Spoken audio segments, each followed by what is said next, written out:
João Calvino foi, sem dúvida nenhuma, o gênio sistemático da Reforma Protestante. Enquanto Martinho Lutero foi a voz profética do movimento e Eurico Zwinglio, o pai da liturgia reformada, o pai da teologia protestante, coube a João Calvino o exercício da função de gênio organizador do movimento reformado. Isso em face do enorme e reconhecido talento que João Calvino tinha, com seu pensamento claro, seu raciocínio lógico, suas ideias concatenadas, organizadas, sua imensa capacidade de fala e também de escrita, a ponto dos seus ouvintes e os leitores dos seus textos entenderem com clareza aquilo que Calvino queria compartilhar. Eu costumo dizer que dos três, Lutero, Zwinglio e Calvino, Calvino é aquele que soube contar a melhor história, a melhor versão teológica. Mas quem foi João Calvino? Quem foi esse reformador, esse gênio do Ocidente que 5 séculos depois estamos aqui compartilhando? Calvino nasceu na França no ano de 1509. Ele é, dos três, o mais jovem dos reformadores. Para se ter uma ideia da juventude de Calvino, quando Martinho Lutero afixou as suas famosas 95 teses nas portas do castelo de Wittenberg, isso em 31 de outubro de 1517, Calvino tinha apenas 8 anos de idade. Quando Calvino vai entrar no movimento de reforma, 1536, com apenas 27 anos de idade, Eurico Zwinglio já era morto, já era falecido há 5 anos, morreu em 1531. Ele é o mais jovem, portanto. Nasce no seio de uma família católica, piedosa. Seu pai era secretário do bispo de Noia, sua mãe uma mulher de oração, uma mulher comprometida com a espiritualidade, com a religiosidade. Em face do trabalho do seu pai, Calvino obteve desde a infância uma bolsa de estudos que garantiu a sua educação formal. Foi um aluno brilhante que chamou a atenção dos colegas e principalmente dos seus professores e do próprio diretor, além, é claro, da sua família, que percebeu que o destino de Calvino seria brilhante, dada a sua dedicação às letras e à reflexão.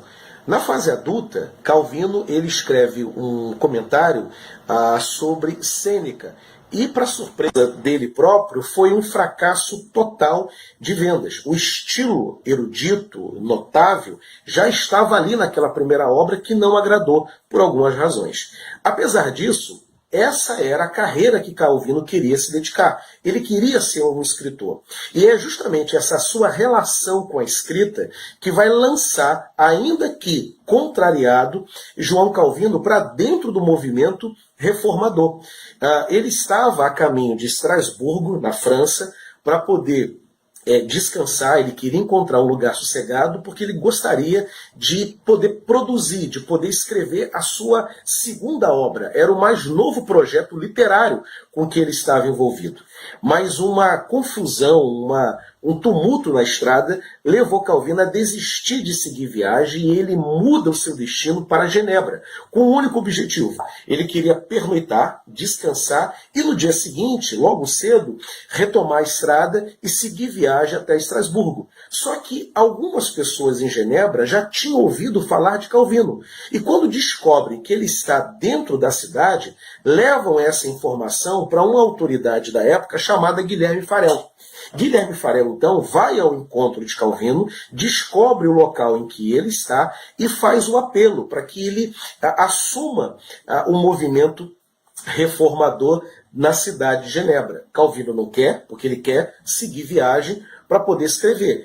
E, insistentemente, as horas vão se avançando e Guilherme Farel vai insistindo, só que Calvino não se dá por vencido. Até o momento que Guilherme Farel perde a paciência e pragueja, lança uma maldição, uma praga contra Calvino, dizendo: Deus amaldiçoe o seu descanso quando você se recusa a nos ajudar numa hora que tanto precisamos. Por incrível que pareça, Calvino ficou preocupado com aquela maldição e ele desiste de viajar para Estrasburgo, permanece em Genebra e assume o movimento de reforma naquela cidade. ele termina assumindo também o pastorado da igreja principal. Como reformador, Calvino não se deteve apenas nos aspectos litúrgicos e ministeriais. Calvino ele vai também regular a vida pública da cidade de Genebra. Calvino vai ter documentos e textos dirigidos à questão econômica, à questão da saúde pública, à questão da educação, os deveres cívicos, os compromissos das autoridades de Genebra para com o cidadão, os deveres dos cidadãos. Calvino ele pensa de uma forma holística, ele pensa a cidade de forma integral, ele se recusa apenas a trabalhar a questão religiosa.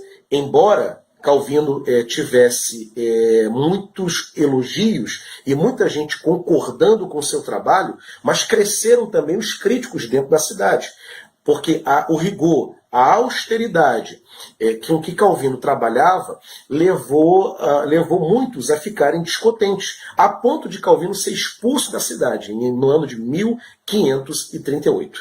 Passado 3 anos, 1541, se arrependem as autoridades porque perceberam o problema que tinham causado. Afinal de contas, Calvino manteve a cidade em ordem e chamam Calvino de volta. Ele retorna para a cidade de Genebra e de lá não sai mais até o final da sua vida.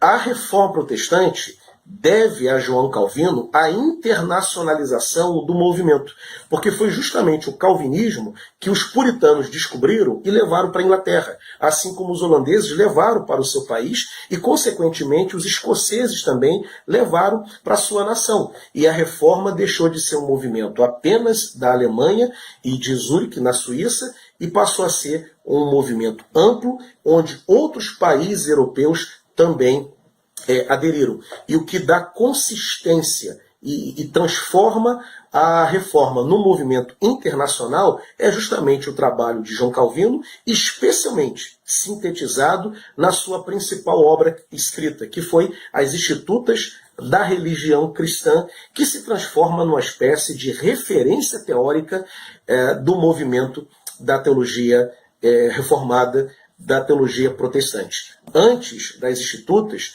os reformadores escreviam panfletos para responder questões emergenciais, dúvidas que apareciam.